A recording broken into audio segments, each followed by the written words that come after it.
একদিন হযরত আবু বকর সিদ্দিক রাসূল করিম সাল্লাল্লাহু আলাইহি সাল্লামকে নিয়ে যখনই কাফেলা ধাওয়া করলেন, তখন এক গুহায় ঢুকলেন।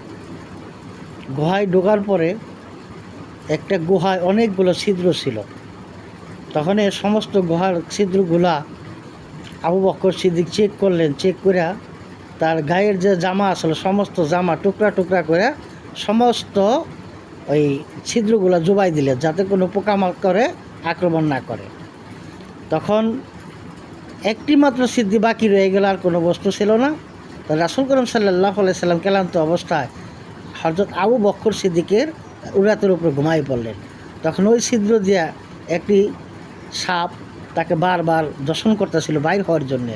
তখন আবু বকর সিদ্দিক এই সাপের বিষে এতটাই ক্লান্ত হয়ে গেছিলেন যে বিশ্বে তার সারা অঙ্গ জর্জরিত হয়ে গেছিল। তখন রাসূল করিম সাল্লাল্লাহু আলাইহি সাল্লাম, আল্লাহ রাসূল কষ্ট পাইব বলে সে তার উরাতের উপর নিদ্রা আছে, সেজন্য সে পাও হাত নড়াচড়া করেন নাই। সে কাঁদতে কাঁদতে তার চোখের পানি যখন রাসূল করিম সাল্লাল্লাহু আলাইহি সাল্লামের এই শৈলে পড়ল, তখন রাসূল করিম সাল্লাল্লাহু আলাইহি সাল্লাম জাগিয়া গেলেন। তখন বলল যে, আবু বকর সিদ্দিক, তুমি কাঁদতেছ, তোমার কী হয়েছে? তখন দেখলো যে একটি পাও দিয়ে সে একটি গর্তা জুবাই রাখছে। তখন বলল, ইয়া রাসূল সাল্লাল্লাহু আলাইহি সাল্লাম, এই গর্তা থেকে একটা সর্ব আমাকে বারবার সবুর মারতেছে, সেই বিষয়ে আমার চোখ দিয়ে পানি বের হয়েছে। তখন রাসূল করিম সাল্লাল্লাহু আলাইহি সাল্লাম বলল, তোমার পাউডার টান দা, এদিকে আনো। পাউডার যখন টান দিয়ে আনলো, রাসূল করিম সাল্লাল্লাহু আলাইহি সাল্লামের মুখের থুতু ওই ক্ষতস্থানে লাগাই দিলেন, সাথে সাথে সাপের বিষ পানি হয়ে গেলেন। আর ওই সাপটা ছিল একটা জিন সাপ। সে বলল, দিন ধরে এই গুহায় অবস্থান করতেছিল। সে জানতে পারছিল যে আখিরি নবী, শেষ নবী আল্লাহ রাসূল এই পথে এই গুহায় আসবেন কোনো এক ক্ষেত্রে। তখন এই জন্যে রাসূল করিম সাল্লাল্লাহু আলাইহি সাল্লামকে এক নজর দেখার জন্য ওই জিনরূপী সাপটা তাকে দেখার জন্যই গর্তা থেকে বের হইতে চাইছিল, কিন্তু আবু বকর সিদ্দিকের পাওয়ার কারণে সে বাইর হইতে পারতেছিল না, এই জন্য তাকে বারবার সবুর মারছিল।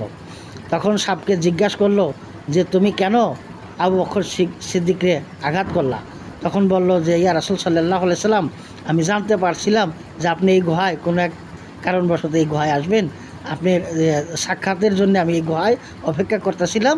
তার পা দিয়া রাখার কারণে আমি বাইরে হইতে পারতেছিলাম না, এই জন্য আমি তাকে আঘাত করতেছিলাম। তো আল্লাহ পাক রব্বুল আলামিন আল্লাহ রাসূলকে একটা দেখার জন্যে দীর্ঘদিন ওই গুহায় অপেক্ষা করছে, আর মানুষ তাকে ধাওয়া করছে। তারাও তো মানুষ ছিল, তারা আল্লাহর সৃষ্টির মধ্যে তারাও ছিল, কিন্তু তারা ছিল কাফের। এই কাফের হয়ে তারা জাহান্নামবাসী হয়েছে রাসূল করিম সাল্লাল্লাহু আলাইহি সাল্লামকে সম্মান করে। এই জন্যে আল্লাহ রাসূলকে বেশি বেশি ভালোবাসো, আল্লাহকে ভালোবাসো, আল্লাহকে স্মরণ করো, সর্বসময় আল্লাহর নাম মুখে অন্তরে রাখো। আল্লাহ হেফাজত করবে ইনশাআল্লাহ।